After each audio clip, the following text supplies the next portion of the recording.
Hey guys! Welcome to my channel. My name is Raizen and welcome dito sa ating kwento. Nakapending din ba yung mga bayad ng clients nyo dito sa PayPal? Now, paano ba i-solve ito, no? Samahan nyo ako and i-solve natin itong problema na to kasi hindi pwedeng hindi tayo mabayaran or hindi pwedeng hindi agad natin makuha kasi gipit na tayo guys. So anyway, puntahan natin yung ating main monitor. So basahin natin dito, no? So according here, naka-hold yung ating payment for 21 days. Bakit? Basahin natin. Ayan, so supposedly makakatanggap tayo ng 3,000 pesos pero dahil dito, sabi ni PayPal, keeping buyers and sellers safe is a part of what makes us PayPal. When you are new or haven't sold in a while, we will hold your funds up to 21 days so we can verify your identity and monitor your sales. So, sa akin kasi guys, medyo matagal-tagal tayong hindi nakapagtrabaho. Kaya matagal-tagal din tayong hindi nakakuha ng client, no? So, baka isa yun sa mga reason na naka-hold yung ating payment for 21 days. Pero hindi pwede yun. Kasi kailangan na natin ng pera.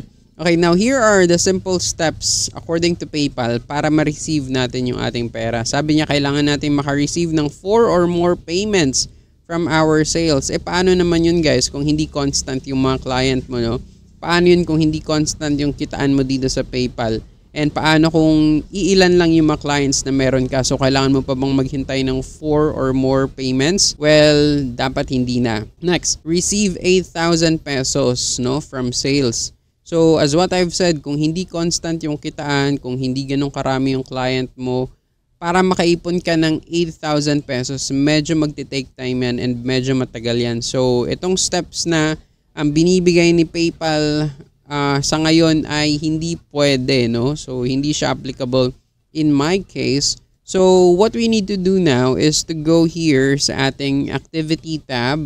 Okay, so dito. And i-check natin yung client. So, ito dapat yung client natin na magbibigay sa atin ng pera, no? Nagbayad na siya pero yun nga naka-hold. So ang other option dito is to add a shipping or tracking info, no? This payment is pending sa account daw natin. So ang dapat natin gawin ngayon is mag-add ng tracking info. So just click this one, okay?